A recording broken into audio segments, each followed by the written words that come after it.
Lightning Ridge eats miners alive. Most leave broke, some don't leave at all. But the Blacklighters hit the impossible. A seam holding a black opal worth $65,000. One strike turned rumor into legend, and now the whole ridge can't stop talking. Rivals circle, buyers swarm, and the Fireheart becomes more than just a stone. It's a prize everyone wants. If you want the full story of how fortune and danger collided underground, hit like, subscribe, and stick around. This is the Blacklighters' richest haul yet. The dawn bleeds crimson over Lightning Ridge, the sky itself glowing like fire spilled across the horizon. The Blacklighters rumble into town, their trucks coughing smoke, metal frames rattling with drills, picks, and lanterns. Diesel fumes tangle with the iron tang of dust, settling into every crease of their gear. It's not a welcome return, it's a gamble. Lightning Ridge doesn't forgive, it doesn't forget, and most who come chasing its fire leave poorer than they arrived. But Jack isn't like most. His eyes track the barren fields like a man looking for ghosts, because here the earth itself whispers, if you're brave or foolish enough to listen. The locals have been talking. Every pub, every corner of the ridge hums with the same rumor. A vein of black crystal buried deep, colors so fierce they burn the eyes, fire locked inside stone. Men have gone after it before, they say, but none came back whole. A cursed pocket, a seam too dangerous to touch. And still, here Jack and his crew stand at the claim. They are the Blacklighters, miners who gamble where others flinch, who dig in places long left alone. In pubs, they're called reckless, maybe lucky, maybe doomed. Jack just spits in the dirt and mutters low, almost to himself. The ridge always gives and takes. The drill growls to life, echoing like thunder inside the shaft. Steel bites sandstone, sparks spit like fireflies in the half-dark. The tunnel quakes as if the ridge itself resists being split open. Every vibration hums with a warning. Dust erupts, choking the air, clinging to skin and teeth until it feels like the ground is inside them. Old-timers swear the ridge's dust carries voices, whispers of those buried alive chasing fortune. Jack pauses, squints into the shifting haze, and that's when it happens. A flicker, just a sliver at first, a shimmer of blue like lightning frozen in rock. The drill retracts, rubble spilling in a heap, and there it is, a vein etched across the stone, glowing faintly in the lamplight. Not ordinary opal, not even close. The crew freeze, eyes wide, exchanging a glance that says everything. They've seen plenty of color in their time. Never this sharp, never this alive. Lanterns sway as they carve deeper, shadows stretching long and crooked against the walls. The air thickens, colder, heavier the further they descend, as if they've stepped into a chamber that doesn't want them there. The glow spreads, thin veins widen, bleeding light in ribbons of red, green, violet, colors shifting faster than the eye can follow.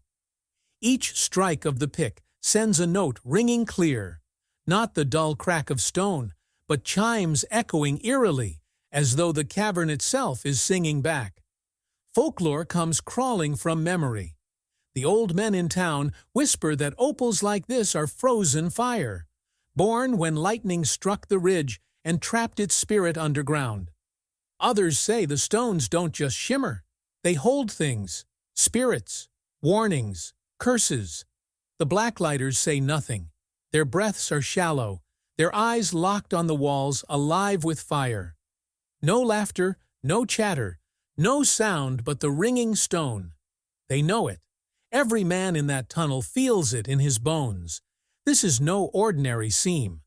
And yet superstition alone isn't what makes their hands tremble. The ridge doesn't just curse with stories, it curses with collapse, with shattered fortune. The deeper they go, the more dangerous the work becomes.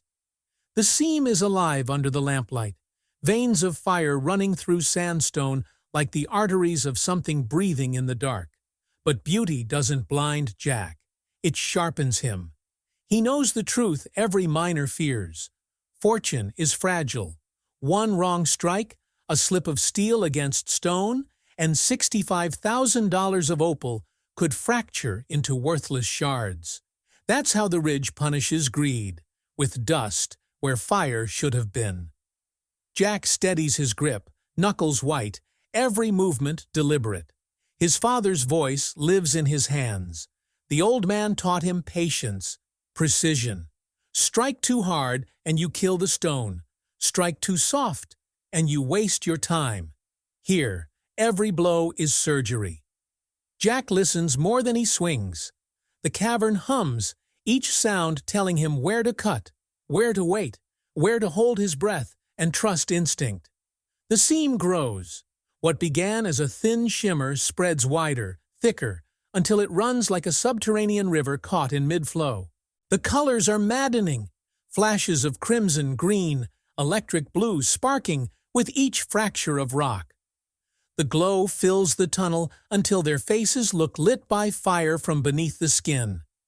But the more they see, the more the ground beneath them shifts. Loose sandstone trickles down, dust drifting like warning smoke. The ridge quakes under its own weight. Every second they spend here risks a collapse that could bury them alive with the fortune they've uncovered. The crew exchange uneasy glances. There's a choice to make. Walk away with what they already have, fragments worth thousands, maybe enough to pay debts, keep them fed. Or gamble, push deeper, take the chance that the heart of this seam is more than they've ever dreamed. No one says it out loud, but the decision is made in silence. Jack raises his pick and drives forward. They push. The cavern answers with violence. A slab tears loose, crashing down in a storm of dust and rubble. The ground shakes under their boots, air filling with grit until lungs burn. And then, through the haze, light floods the hollow. Not from their lanterns, but from the stone itself. The walls blaze with color, alive like stained glass, lit by a hidden sun. Reds flare like embers, greens ripple like deep ocean, blues stab like lightning caught in crystal.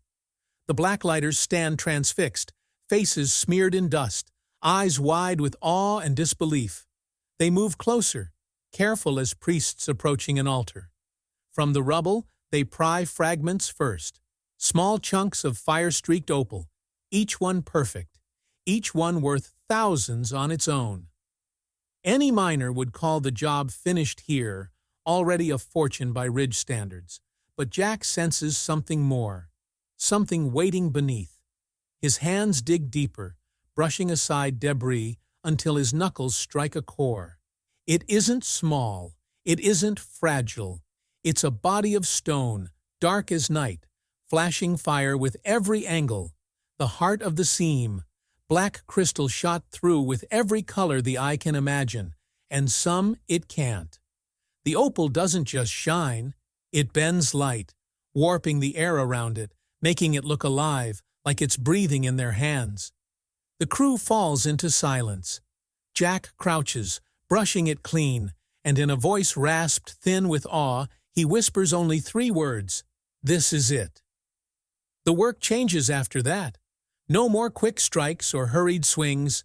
Every hand moves with reverence, picks and chisels placed like offerings around the stone.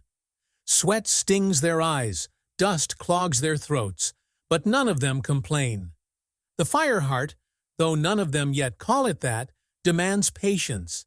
Inch by inch they free it, coaxing it from the ridge, as though tearing out the heart of the earth itself.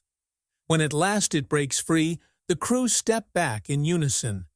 The stone is heavier than expected, weighty in Jack's arms, as though the ridge loaded it with more than fire, like it carries memory, history, maybe even punishment. Its glow is wrong in the best way, not just bright, but alive, throwing colors across the cavern in waves. For a long while, no one speaks. They only watch Jack cradle it, brushing dust from its surface like he's holding something sacred, something too powerful to name.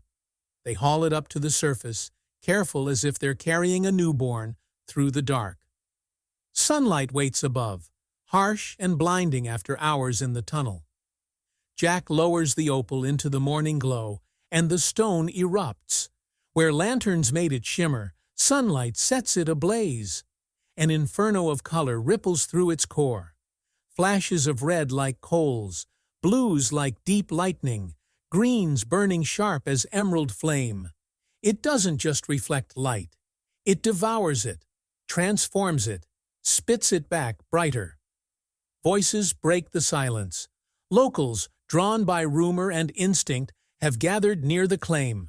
Men hardened by decades underground. Women who've seen stones worth fortunes stand frozen at the sight. Some mutter prayers. Others cross themselves as though in church. A few just stare in silence, their faces pale. They've seen opal before, but not this. Not anything close. Even the veterans, the ones who've sworn the ridge has no more miracles to give, shake their heads in disbelief. They whisper comparisons, but the Fireheart surpasses them all. This isn't just another stone. This is legend-made flesh, fire bound in black crystal. And the Blacklighters, against all odds, are the men who pulled it from the ridge. The air hums with awe and unease. In Lightning Ridge, a stone like this isn't just a fortune. It's a burden. And burdens never stay buried. Awe becomes whispers. Whispers become shouts. And before long, the ridge itself carries the story outward. On boots trudging back to town. On hushed voices spilling over bar counters. On eyes that saw too much and couldn't keep it in. Word spreads faster than dust on the wind. By the next morning, Lightning Ridge is alive with chatter. Pubs hum with talk of Jack and his crew, of a stone the size of a fist glowing like fire caught in midnight glass. Men who hadn't swung a pick in years shuffle back toward the fields, faces lit by hunger. Women shake their heads but lean closer to listen. Even the children whisper it to each other like ghost stories. The Blacklighters found the heart of the ridge. The buzz grows until it feels like the town itself tilts toward their claim. Jewelers roll in with their briefcases and jewelers' lamps. Brokers arrive with contracts printed on crisp paper. Private collectors, sharp-eyed men in pressed suits, step down from expensive cars that don't belong on the ridge's rough roads. They don't wait for invitations. They demand to see it. And when Jack lays it out under lamplight, the room falls still. Even professionals who've seen fortunes in stone before pause, breaths caught. They turn it, tilt it, watch the blaze ripple through its black body. Notes scribbled, calculators tapped, whispers traded. The verdict comes in hushed awe, museum grade. One of the finest Lightning Ridge has ever yielded. The price?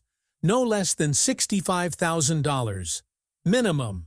And still, every face says what the lips don't dare. This stone isn't just worth money, it's worth power. The locals christen it fast. A miner spits his beer into the dirt and mutters the word like a prayer.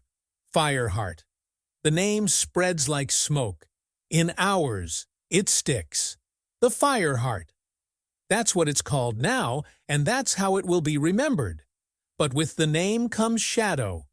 In the same pubs where Jack's crew are toasted, old-timers sit in the corner muttering warnings. Stones like this don't come free. The ridge always collects its due. Some fortunes, they say, are too bright to last. Already the shadows are gathering. Competitors drift closer to the Blacklighters' claim, pretending casual interest but keeping their eyes fixed on the shaft that birthed the Fireheart. Men with no business near that part of the field suddenly stroll past, their gazes lingering too long. Jack notices. The crew notices. The ridge has no laws written on paper. The only law here is strength, and strength means protecting what you've clawed from the earth. They set up night watches. Lanterns burn at the claim long past midnight, silhouettes of men pacing, rifles slung at their sides. Sleep becomes a luxury. Each man takes his turn, listening for footsteps, for whispers in the dark. Rumors sweep through the ridge. Someone's stolen dynamite. Someone else went missing after boasting too loudly in a pub. Underground wars aren't uncommon here. Sabotage is as old as the ridge itself, and the Blacklighters have painted a target on their backs. The nights are restless. Strange sounds echo across the gravel. Boots crunching where no man should walk. Metallic clinks as if tools are being tested in the dark. More than once, Jack jolts awake to the echo of stone striking stone, though no one is there when they search. The crew grows tense, jaws clenched, hands hovering near weapons. It isn't paranoia. It's the ridge reminding them. Nothing bright survives without a fight. Offers rise as quickly as the threats. $20,000 in cash is laid on a bar table one afternoon, a thick envelope pushed toward Jack with trembling fingers. He doesn't touch it. By nightfall, the number doubles. $40,000, a broker insists, waving paperwork that could transfer ownership before dawn. More envelopes appear. More desperate faces push closer.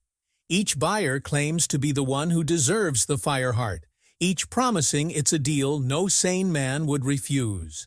Then comes the one they don't expect. A collector from Sydney, smooth voice and sharper eyes, finds Jack in the quiet of a back room. He doesn't bother with envelopes. He offers triple, nearly $200,000, under the condition that the Fireheart changes hands in silence. No records, no questions. A deal made in shadow, the kind that rewrites lives overnight, the kind that feels too easy. The offer plants a seed. The crew argue behind closed doors, voices rising. Some see the logic. Take the money. Escape the ridge before it swallows them whole. Others believe the stone itself is worth more than cash, worth glory, worth a place in history that can't be bought or sold. Lines form in the dust, loyalty stretched thin by temptation. Jack listens to every word, jaw clenched, eyes narrowed. Then he slams his fist against the table, silencing the room. "We don't let the ridge own us," he growls. "We own this. The Fireheart doesn't leave our hands. Not yet. Not for anyone." His voice is low but sharp enough to cut the tension clean. The decision is made, but refusal only stokes the fire. Rivals watch more closely now, whispering among themselves, eyes burning with envy. The more Jack defends the Fireheart, the more others decide it should have been theirs. By pushing back, he hasn't ended the chase, he's ignited it, and the ridge, hungry and merciless, leans in, ready to test just how far a man will go to hold fire in his hands. And word of that defiance doesn't stay in the pit. It rides out with the men who mutter in pubs, with letters scribbled in shaky hands, with whispers carried farther than Jack ever intended. By the time the sun rises twice, the story is bigger than the claim itself. The Fireheart had already changed the Blacklighters' lives before they could even comprehend it. By the time the historians rolled in, journalists, academics, camera crews buzzing like flies around raw meat, the stone was no longer just a glittering prize. It was history, myth, money, and madness bundled into a single slab of black fire. Men in dusty hats stood shoulder to shoulder with men in pressed suits, and for once, both looked equally awestruck. The scholars spoke with trembling voices, calling it not just a rare stone, but the rarest in living memory. Lightning Ridge, a graveyard of broken men and busted claims, had suddenly become the birthplace of a legend. Under the hot lights of cameras, the Fireheart shimmered strangely, not just reflecting light, but almost pulsing with it, like a living organ beating in the hands of whoever held it. Some swore its glow intensified when Jack touched it, like the stone knew its master. Others whispered the opposite, that no man could ever truly own something born from fire and storm. Either way, the world was watching. Interviews streamed across news networks. Headlines screamed, $65,000 opal stuns Australia. The Blacklighters were no longer just miners. They were the guardians of something the world wanted to claim. But back at the shaft, the ridge was stirring. The sandstone groaned at night. The timbers creaked, though no wind blew. Cracks began to form where the Fireheart had been pulled, as though the land itself resented their theft.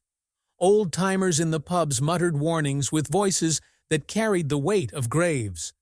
The ridge always takes back what it gives. It wasn't a saying anymore. It was a countdown. They told stories of men who had unearthed stones too perfect, too radiant, only to watch their fortunes crumble, or worse, vanish without trace. Jack tried to laugh it off, but the unease sat heavy in his chest. For the first time, he wondered if the Fireheart wasn't a gift, but a burden. The more he stared into its shifting colors, the more it felt like staring into a storm. The voices around him blurred. The buyers, the historians, even his crew. Until it was just him and the stone, locked in some silent dialogue. It glowed steady in his hands, unblinking, unyielding. And he held it tighter. Still, the world didn't care for superstition. Offers continued to pour in, from Sydney, London, New York. Prices ballooned. Collectors argued. Some spoke of displaying it in a museum. Others promised to lock it away in a vault, never to be seen again. Jack refused them all. For him, selling it would be like cutting out a part of his own soul. Yet the refusal only stoked the hunger of rivals and strangers alike. The Fireheart was no longer safe in their hands. It was a beacon drawing sharks from across the world. And then came the headlines. The $65,000 Miracle Stone. The Blacklighters' Treasure. The Jewel of Lightning Ridge. Newspapers and networks turned their crew into folk heroes overnight. Kids in town pressed their faces against pub windows just to catch a glimpse of the miners who'd pulled fire from the earth. Mothers told their children bedtime stories of the Fireheart, as though it were already legend. On the ridge, men sharpened drills and set charges with renewed fury, each hoping the ground might surrender another miracle. But the ridge doesn't give lightly, and those who demanded too much often paid with their lives. The Blacklighters tried to guard the stone, but guarding fire is like guarding smoke. Even in storage, locked in steel and wrapped in cloth, its glow seeped through, staining the air with flashes of green, red, and blue. Some swore it grew brighter each night, as though feeding on the very attention it drew. Others said it hummed softly, like a trapped voice longing for release. No one could ignore it, not in the crew, not in the town, not even in the quiet of their own sleep. By then, it was no longer about money, it was about legacy. The Fireheart had bound itself to Lightning Ridge and to Jack's crew in ways they couldn't escape. Whether it was a blessing or a curse, it had carved their names into history. Songs were written, stories spun, rumors exaggerated until truth and myth blurred beyond recognition. And all the while, the stone waited, glowing in its corner, reminding them that nothing from the ridge ever comes free. For now, though, they held it. For now, the ridge's fire belonged to them. The Blacklighters had plucked a living flame from the earth, and the world would never forget it. The Fireheart burned on, silent, unblinking, eternal. And though Jack told himself it was theirs to keep, deep down, he knew what every miner on the ridge already understood. Sooner or later, the earth always takes back its fire. The Fireheart now burns not just in the earth, but in legend. And if you want to be here every time fortune, danger, and mystery collide under the ground, make sure you hit that like button, subscribe, and turn on the bell so you don't miss the next strike. Because out here on the ridge, the fire never sleeps, and the next story could be even bigger.